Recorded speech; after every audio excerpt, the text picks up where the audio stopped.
Are the criticisms fair? Here's a good part of the original interview.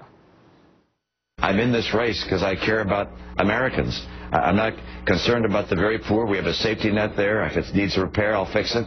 I'm not concerned about the very rich. They're doing just fine. I'm concerned about the very heart of America, the 95% of Americans who right now are struggling, and I'll continue to take that message across the nation.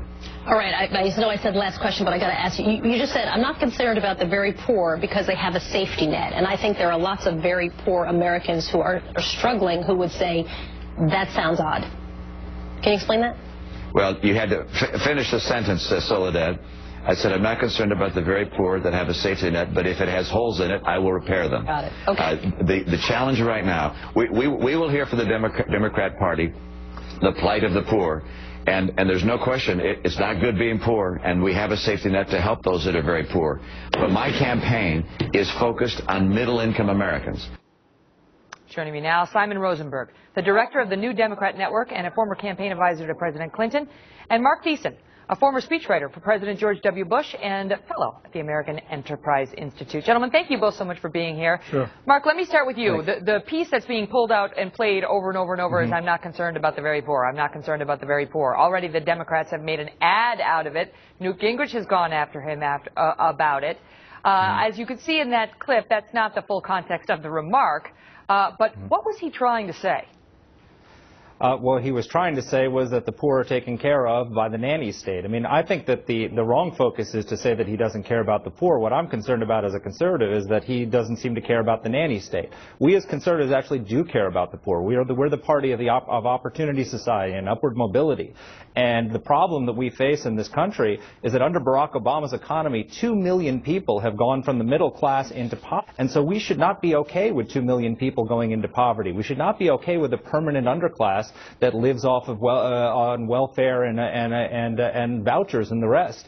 As Romney said, what the message he should be articulating is we don't accept a permanent underclass. We believe in upward mobility, not the downward mobility of Barack Obama. Simon, there's obviously you can take that soundbite and make hay of it, right?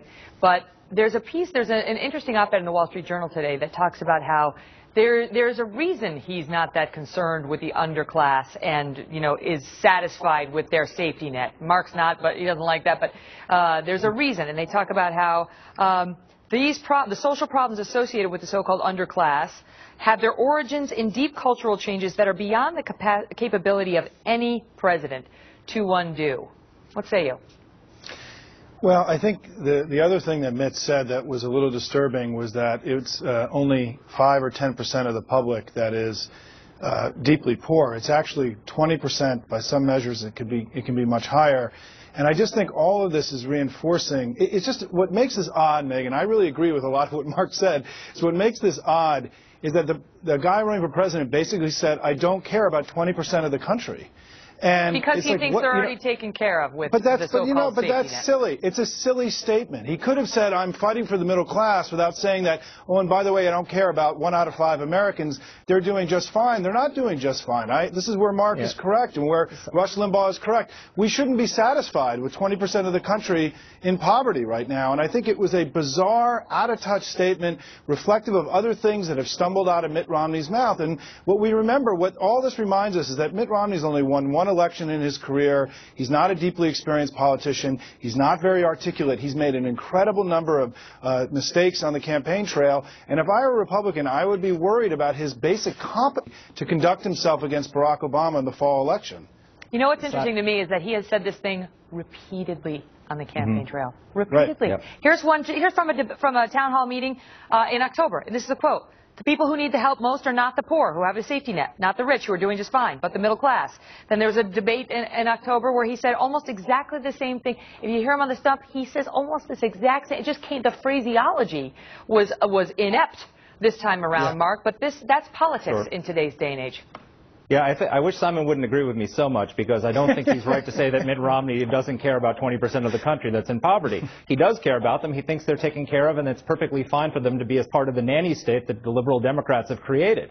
What he should be doing is what Ronald Reagan said in his 1992 convention speech, his parting address to the Republican Party. He said we should not be satisfied with the fact that millions of our citizens live in poverty and in fear of violence and won't leave their homes and live in this abject poverty. We should dedicate ourselves to a new beginning for them. We don't accept as conservatives the downward mobility society of Barack Obama. We don't accept as conservatives the permanent welfare state. We want to help poor people become middle class. We want to help poor people get jobs and opportunity and education, and I think that's the message Mitt Romney needs to be articulating. You know, some of our viewers have emailed in, Simon, pointing out that of all the candidates on the GOP side and including President Obama on the Democratic side, Mitt Romney is the one who gave most to charity to help disadvantaged folks. Does that move you at all? No, it's a percentage of his income. I think the challenge for the Republicans right now, if Mitt Romney's the nominee, if they go into the election looking like they're the party who are protecting people who are wealthy and have privilege against a party that's fighting for everyday Americans, they're going to lose. It's one of the reasons why the Republican Party's numbers are down all across the country. Mitt Romney is one of the most unpopular potential nominees in the modern era of polling. Republican Party numbers are 15 to 20 below the Democrats. In the Wall Street Journal poll, Barack Obama's winning by 6 points last week. And so part of this is that what I think the fear, and even Rush Limbaugh, I'm just going to paraphrase Rush Limbaugh, right? This fear that it can be, that these kind of words can be made into a caricature of a heartless rich guy who doesn't care about wealthy people. Everybody knows what he's trying to say, but he didn't say it, and he makes himself a target with this stuff, coming across as a prototypical rich Republican. I agree with Mark, and I agree with Rush today. And we'll leave it at that, because those words will never be spoken again by